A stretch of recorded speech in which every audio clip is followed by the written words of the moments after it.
दोस्तों नमस्कार। आपकी बात आपके साथ में आपका हार्दिक अभिनंदन है, स्वागत है। दोस्तों जो ये महानगर पालिका के इलेक्शन चल रहे हैं उसके बारे में आज मैं वार्ड नंबर 82 के बारे में आपको कुछ बताना चाहता हूँ। दोस्तों मैं 2017 में का चुनाव था जिसमें मैं भी सहभागी लिया था।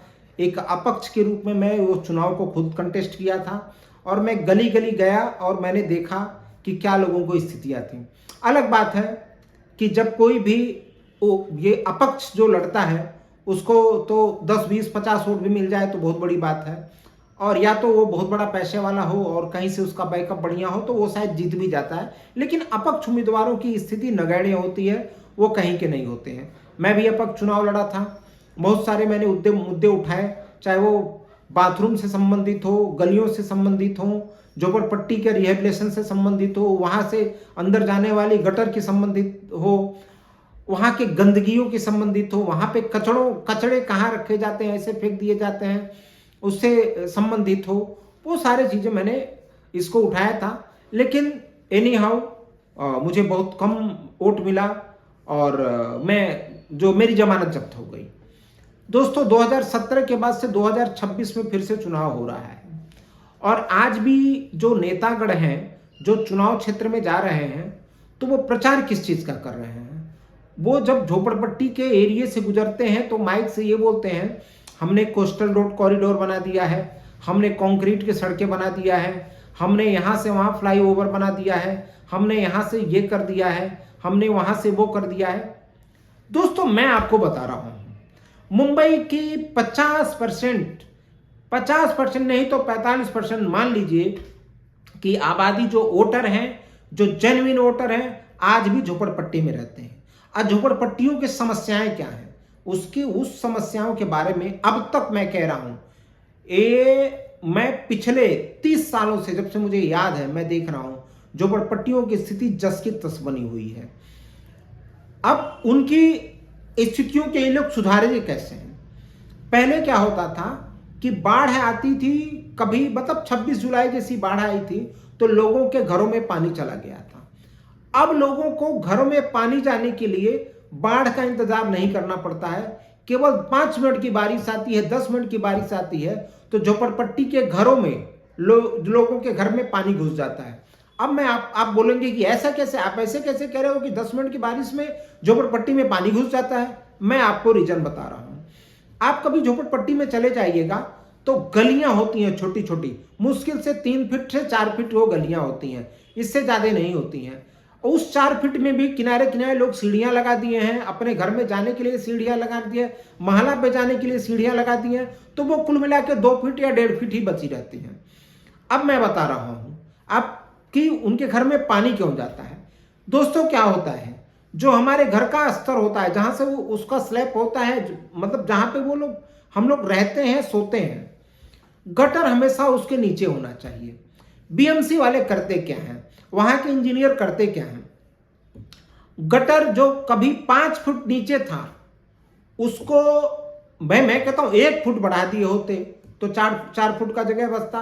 तो इन लोगों ने क्या किया है, वो गटर को ऊपर की तरफ, मतलब नीचे पाटते गए, गटर को ऊपर लाते गए। एक बात बताओ,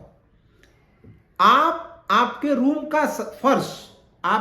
का फर्श और गटर का फर्श अगर एक समान हो जाए, एक लेवल पे हो जाए, तो जो बारिश होगी तो उस बारिश में पानी गटर में जाएगा कि आपके घर में आएगा। यह महत्वपूर्ण मुद्दा है। इसके बारे में कोई चर्चा करता है? कभी नहीं चर्चा करता है। और ये सारे कारपोरेशन वाले जो बैठे हैं ना, केवल अब तो पहले 75,000 करोड़ का था, अभी 90,000 करोड़ का कारपोरेशन हो गया है। मुंबई कारपोरेशन की बात बता रहा हूं। ये लोग इतने लुटेरे बैठे हुए हैं, वहां पे लूट खसोट इतना करते हैं।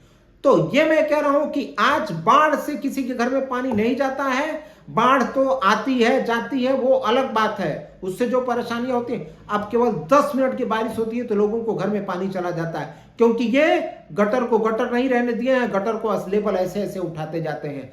अब कहीं कहीं तो ऐसा हो गया है, कहीं कहीं बिल्डिंगों का ऐसा स्तर हो गया है कि उनके जो फर्श हैं वो फर्श 5 फुट नीचे है और गटर का स्तर ऊपर हो गया है। रोडों को मैंने देखा है, रोडों को कभी वो नीचे रोड थे, हुआ करते थे, उनके बाजू बाजू के जो गटर थे उसको ये पाटते जा रहे हैं, उसकी दीवारों को बढ़ाते जा रहे हैं और रोड को ऊंचा करते जा रहे हैं। जो 15 साल पुरानी बिल्डिंगें थी उसके जो नीचे जो 5 फीट नीचे सड़कें थी उसको इन लोगों ने क्या किया है, 5-5 फीट पाट के ये करके उसको और गटर को ऊपर कर दिया है। अभी सारे सोसाइटियों में 10 मिनट का बारिश होता है, सबकी सोसाइटी भी नीचे भर जाती है। अब वो गटर का पानी हो चाहे कैसा भी वहां पे पहुंच जाती है। कितने दिक्कतों का सामना कर पड़ता है। इनके पास कोई सेंस नहीं है कि भाई उसको कैसे हम क्या कर सकते हैं। फिर से मैं झोपड़पट्टी की बात, दूसरी बात आता हूं। झोपड़पट्टियों में क्या होता है, वो भी आपको वोट दे रहे हैं, उनमें से भी लोग कमाने वाले हैं, वो भी टैक्स दे रहे हैं। एक बात बताओ, आपने कोई भी झोपड़पट्टी के गलियों में आप चले जाइए, रात में चले जाइए, दिन में चले जाइए। अब तो सिचुएशन ये है कि अगर झोपड़पट्टी की गलियों में आप रात को भी चले जाएंगे ना तो वहां पे अंधेरा हो गया है। तो रात की बात छोड़िए, दिन को अंधेरा होता है, रात की बात छोड़ दीजिए। ये मैंने देखा है, मैं घूम घूम के देखा हूं, मैं गया हूं झोपड़पट्टी की स्थिति क्या है। एक बात बताओ, चलो ठीक है, उन लोगों ने कैसे भी करके महला बना लिया है, दोनों गलियों को पैक कर दिया है। क्या बीएमसी को लाइट का इंतजाम नहीं करना चाहिए अंदर? लेकिन इन्होंने किसी भी झोपड़पट्टी में, बता रहा हूं, किसी भी झोपड़पट्टी के गलियों में लाइट आज भी जो रूम वाला है, रूम का जो सामने वो लोग फ्रंट पे लाइट लगाए रहते हैं, कोई कोई जलाता है लाइट, कोई कोई नहीं जलाता है। तो कभी आपने सोचा, कभी कोई कारपोरेशन इस बात को सोचा कि भाई चलो उस गलियों में भी लाइट की जरूरत होती है, और ये बिल हम क्यों भरे भाई, वोट हम दे रहे हैं आपको। ये कारपोरेशन जो आप चुनाव लड़ रहे हो इतना है, बाकी पैसा जाता कहां है? तो आप लाइट की भी व्यवस्था नहीं कर सकते हो। और लाइट अगर रहती है, आप सिक्योरिटी क्या दे रहे हो? किसी भी झोपड़पट्टी का आपने सिक्योरिटी क्या दिया है? क्या वो वोटर नहीं है, उसके लिए कोई सिक्योरिटी नहीं बनती है? आप चलो जहां पे बिल्डिंग वाले हैं, बिल्डिंग वाले अपनी सोसाइटी है, उनका सिक्योरिटी है, वहां पे कहीं कहीं पुलिस की बीट भी बनी पड़ी है। लेकिन झोपड़पट्टी में क्या है?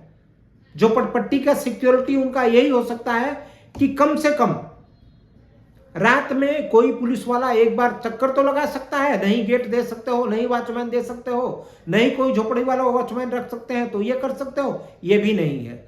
लाइट की व्यवस्था तो कर सकते हो, ये भी नहीं है। इसके बारे में कोई कारपोरेटर, कोई मुख्यमंत्री, कोई मेयर कभी सोचा है? नहीं। तीसरी बात है स्वच्छ जल के लिए। स्वच्छ जल कभी झोपड़पट्टी में कह रहा हूं 100% में आप देखने चले जाइएगा। दिल्ली में तो आपने बहुत सुना, ये बंबई की भी हालत मैं बता रहा हूं। जो जितने भी पानी की पाइपें हैं वो गटर के ही रास्ते होके जाती हैं, गटर के रास्ते से ही होके जाती हैं। एक बात बताओ, गटर के रास्ते जो पाइपें जाती हैं और एक जो जमीन के नीचे उसको केवल मिट्टी से ढक के पाइपें जाती हैं, दोनों में अंतर क्या होता है? अंतर यह होता है कि केवल मिट्टी में जो पाइपें ढकी हैं, इन केस कभी उनके अंदर लीकेज होता है तो उस पानी में केवल मिट्टी मिलती है। लेकिन जो पाइपें गटर से सटे जाती हैं या गटर के अंदर से जाती हैं, अगर उन पाइपों में लीकेज होता है तो उसमें कौन सा पानी जाता है? वो गटर का पानी जाता है। उसके बारे में कोई सोचता है? अभी आप मध्य प्रदेश का सुने आपने, इंदौर का, जहां पे पता नहीं कितने सालों से लोग गटर नहीं सीवर का पानी पी रहे थे। कभी किसी नेता ने ध्यान दिया? वो तो जमीन के नीचे था। मुंबई में साफ दिखाई देता है कि ये पाइपें गटर से होके गुजरती हैं, कोई ध्यान नहीं देता है। कहीं कहीं तो ऐसा होता है कि नल खोलो तो पहले 1-2 मिनट काला पानी आता है। वो काला पानी पहाड़ से, काले पत्थर से नहीं आते हैं। वो काला पानी क्या होता है आप समझ सकते हैं। इसके बारे में, और इसके बारे में तो कोई लिखता ही नहीं है। आपको स्वच्छ जल भी मुहैया नहीं करा पा रहे हैं ये लोग। चौथी बात मैं आपको बता रहा हूं, इलेक्ट्रिसिटी। आप मतलब मेरी आंखों से मैंने देखा है, आप झोपड़पट्टी में चले जाइए तो जो तार के बंडल ना, ये मोटे मोटे जाड़े बंडल ऐसे रस्सियों में बांध के या खुले में ऐसे जाते रहते हैं। एक फर्ज करो, किसी एक तार में, किसी एक वायर में हीट हो, शॉर्ट सर्किट हो, आग लगे या कुछ हो जाए, कोई भयंकर घटना हो जाए, उसके लिए कौन जिम्मेदार होगा? उसके बारे में कोई नहीं आवाज उठाता है, नथिंग। क्यों वोट मांगने आते हो? और ये उनकी भी गलती नहीं है, ये हम सबकी गलती है। पता नहीं क्या हो जाता है यार, चुनाव आते ही लोगों का दिमाग जैसे रहता है ना, मोहनी मंत्र मार देते हैं पार्टियां। कुछ समझ में नहीं आता है कि हम क्या करें, और वोट देके चले आते हैं। कभी इसके बारे में चर्चा नहीं करते हैं। मतलब 4 चीजें जो हो इतनी महत्वपूर्ण है। मुंबई के कचड़े, आप सोसाइटियों में तो इतने बड़े बड़े डब्बे रखे गए हैं,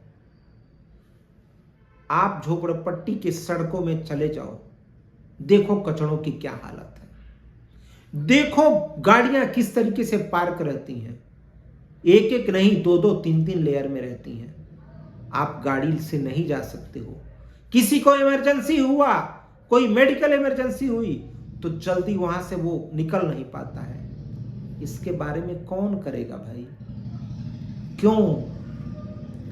किसी भी झोपड़पट्टी में चले जाओ, कोई पार्क आपको नहीं मिलेगा। क्या उन बच्चों को खेलने का राइट नहीं है? अगर पार्क है तो वहां पे अनऑथराइज्ड गाड़ियां पार्क होती हैं। उस पार्क के नाम पे, उसके सुंदरीकरण के नाम पे कई करोड़ फंड आते हैं, और वो फंड कहां चले जाते हैं किसी को कुछ पता नहीं है। मैंने देखा है वार्ड नंबर 82 में रामलीला मैदान एक जगह है, रामलीला मैदान में कितना सुंदरीकरण का कितना फंड आया, कितना गया, कुछ पता नहीं चला। आज भी वहां पे गंदगी और अनऑथराइज्ड गाड़ी पार्किंग है, कुछ नहीं है। क्यों? क्या ये आपके मैनिफेस्टो में नहीं आता है? ये मैनिफेस्टो वाली बात ही नहीं है दोस्त, ये मैनिफेस्टो की बात ही नहीं है यार। ये सामान्य नागरिक को जीने की ये जो छोटी चीजें हैं, उसकी नेसेसिटी, उसकी आवश्यकता है, वो भी नहीं आप पूरा कर पा रहे हो। ये तो कम से कम सोचो। गरीब आदमी जो झोपड़पट्टी में रहता है, उसके पास 4 व्हीलर रहेगा तो कोस्टल रोड का वो मजा ले पाएगा। बाकी तो उसको कहां रहना है, उसको बस के ही धक्के खाने हैं, उसको फुटपाथ पे ही चलना है, उसको उसी 10 बाय 10 की झोपड़ी में रहना है। उसको तो, उसके लिए तो कुछ कम से कम, ये 45% लोग हैं, 45%, और ये 45% ही जाते हैं वोट देने के लिए। उसके बारे में आप कभी सोचते हो? नहीं सोचते। ये मेरा खुद का दिखा हुआ है, मेरा खुद का, मतलब मैंने उसको महसूस किया हुआ है। आ जाते हो, हर बार नारियल लेके आते हो, हर बार फोड़ते हो और चले जाते हो। लेकिन होता क्या है जानते हो? एक समय 1 लेयर की झोपड़पट्टी थी, 1 लेयर मतलब 1 महला। आज की कंडीशन क्या हो गई है? डबल महले हो गए हैं। मतलब अगर 10,000 झोपड़ियां थी तो कम से कम 20 नहीं तो 15 झोपड़ी तो हो ही गई हैं। 15 परिवार तो बढ़ ही गए हैं 15,000। कर क्या रहे हो? इसके बारे में सोचो। ये छोटी छोटी बातें हैं जो हमें, हमारे लिए होती हैं, आम जनता के लिए होती हैं। बड़ी बड़ी बिल्डिंगों को जानते हो, सबसे बड़ी उनको पानी की आवश्यकता होती है, उनको समय पे पानी भी नहीं मिल पा रहा है। कहीं 10 मिनट पानी आता है, कहीं आधा घंटा पानी आता है, कहीं 5 मिनट पानी आता है, कहीं 2-2 दिन तक पानी नहीं आता है। इसको कम से कम एश्योर करो। नमस्कार, प्रणाम। आपको मेरा ये वीडियो पसंद आए तो लाइक कीजिए, सब्सक्राइब कीजिए और लोगों को अवेयर कीजिए आप भी मेरे वीडियो के माध्यम से। धन्यवाद।